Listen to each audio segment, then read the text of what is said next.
আগে শুধুমাত্র বাংলাদেশের অভ্যন্তরে থেকে অপরাধ করলেই এই আইনে বিচার করা যেত।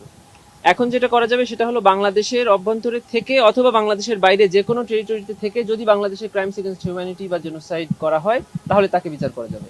আবার বাংলাদেশের অভ্যন্তরে থেকে যদি কোনো বিদেশিও এই ধরনের অপরাধ করে থাকে তাকেও বিচার করা যাবে। আগে আইনের সংজ্ঞায় টর্চার, কনফাইনমেন্ট অ্যান্ড অ্যাবডাকশন সব মিলিয়ে গুমের একটা ব্যাখ্যা ছিল। এখন আন্তর্জাতিক আইনে যেটা আছে সেটা হলো ফোর্সফুল ডিসঅ্যাপিয়ারেন্স, সেই সংজ্ঞাটাকেও এই আইনের মধ্যে সংযুক্ত করা হয়ে এখন গুমের জন্য স্পেশাল বিচার এখানে করা যাবে।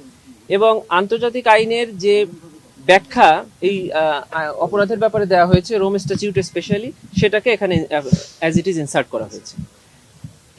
এর সাথে আগে এই আইনের অধীনে কোনো কম্পেনসেশন বা ক্ষতিপূরণ দেওয়ার কোনো বিধান ছিল না, সেটা এখন এই আইনে রাখা হয়েছে। যদি কোনো অপরাধীর সম্পদ থেকে অথবা রাষ্ট্র থেকে কোনো ভিকটিমকে অথবা কোনো উইটনেসকে বা ক্ষতিগ্রস্ত ব্যক্তিকে কম্পেনসেশন করতে পারবে রাষ্ট্র বা সরকার এই আইনের অধীনে।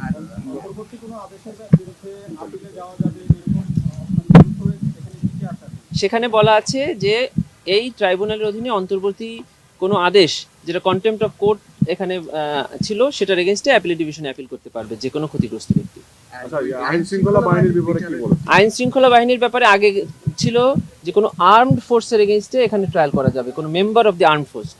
সেই শব্দটা এখন পরিবর্তন করে ওখানে member of the disciplinary force. Disciplinary ফোর্সের মধ্যে 3 বাহিনীর সাথে পুলিশ, র্যাব বা বিজিবি এবং কোনো গোয়েন্দা সংস্থা সহ আনসার বাহিনীকেও এখানে যুক্ত করা হয়েছে।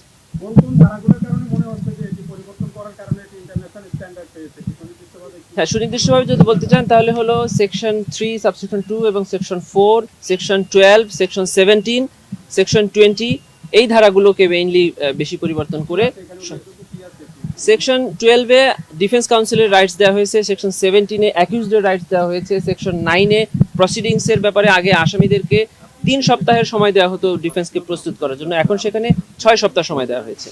আগে প্রসিকিউশন লিমিটেড ডকুমেন্টস ডিফেন্সকে দিতে পারতো, এখন কোর্টের পারমিশন নিয়ে ডিফেন্স যে কোনো ডকুমেন্টস কোর্টের কাছে চাইলে পাবে। স্পেশালি যেটা আমরা সবচেয়ে বেশি ফেস করতাম আগে ডিফেন্স কাউন্সিল থাকা অবস্থায় সেটা হলো at the time of charge hearing ডিফেন্সের তার সকল সাক্ষীর নাম বা তালিকা দিতে হতো। এখন আইনে সেই পরিবর্তনটা এনে বলা হয়েছে যে defence at any stage of the trial তাদের সাক্ষী বা তাদের ডিফেন্সকে ট্রাইব্যুনালের সামনে প্রডিউস করতে পারবে।